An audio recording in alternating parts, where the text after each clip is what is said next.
বাংলাদেশ আওয়ামী লীগ নির্বাচনে অংশগ্রহণ করবে কিনা সেটা বাংলাদেশ আওয়ামী লীগই নির্ধারণ করবে। এটা ডক্টর ইউনূস কিংবা অন্য কে বললেন? বাংলাদেশ আওয়ামী লীগ বাংলাদেশের প্রাচীনতম দল, ৭৫ বছর বয়স। বাংলাদেশের যত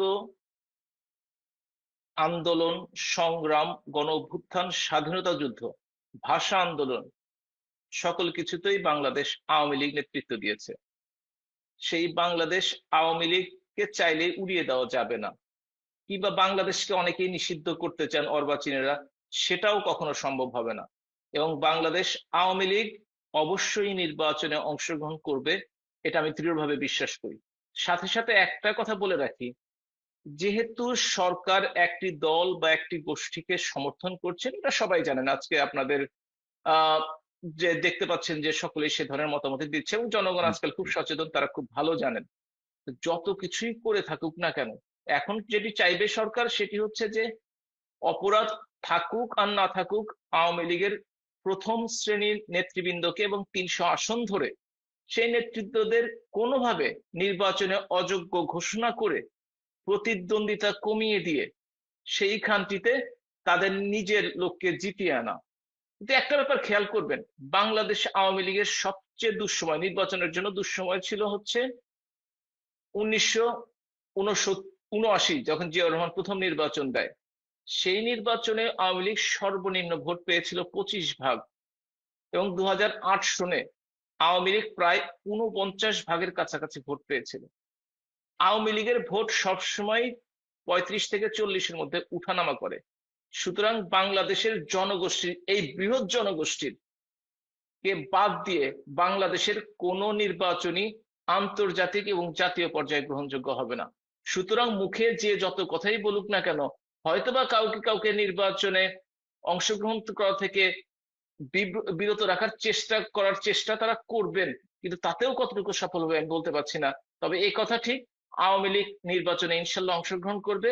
এবং এই যে ভুইফোর কিছু দল টল হচ্ছে মাঝে মাঝে, এই দলগুলোর প্রত্যেকটি প্রার্থীর জামানত আসলে রক্ষা করা খুব কঠিন হয়ে যাবে। এটা কি সুতরাং নতুন দলের বাংলাদেশ, কথা বলছেন? নতুন এনসিপির কথা বলেছেন? আমি এনসিপি না, এ পর্যন্ত এই সরকারের সময় প্রায় ১৬টি দল, এনসিপি সহ ১৭টি দল প্রতিষ্ঠিত হয়েছে। তো সুতরাং আচ্ছা। ৫৪টি নিবন্ধিত দল আছে। আপনি কয়টার নাম জানেন? আমি আসলে খুব বেশি নাম জানি না, যদি রাজনীতির সাথে অনেকদিন সম্পর্কিত। সুতরাং এইসব ভুইফোর সংগঠন দিয়ে বাংলাদেশ হবে না। বাংলাদেশ আওয়ামী লীগ, বিএনপি, জামাত, জাতীয় পার্টি কিছুটা, এর বাইরে ভোটের মাঠে কেউ সুবিধা করতে পারবে, এটা আমার মতো বাংলাদেশের জনগণ বিশ্বাস করে না, আমিও বিশ্বাস করি না। যে আশা উদ্দেশ্য নিয়ে ছাত্রদেরকে কেউ কেউ সমর্থন করেছিল, তারা সেই সমর্থন প্রত্যাহার করে তারা উল্টো দিকে এখন কথা বলছেন। আপনি যদি সাধারণ মানুষের মতামত শুনুন, তাহলে দেখবেন যে এই সরকারের গ্রহণযোগ্যতা শূন্যের কোঠায়।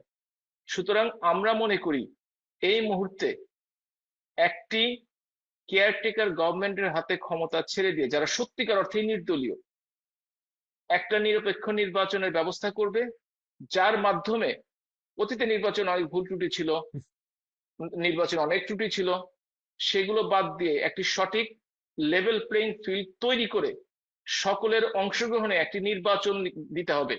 এবং সেই নির্বাচনে জনগণ যাদেরকে নির্বাচিত করবে, রাষ্ট্র সংস্কারের যতগুলো কাজ আছে, 5 বছরের দায়িত্বপ্রাপ্ত সেই দলটি বা দলের জোটটি সেই কাজটি করবে।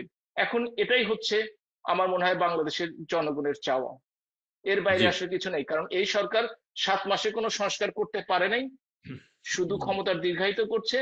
ভবিষ্যতেও কোনো সংস্কার করতে পারবে বলে আমার বিশ্বাস হচ্ছে না।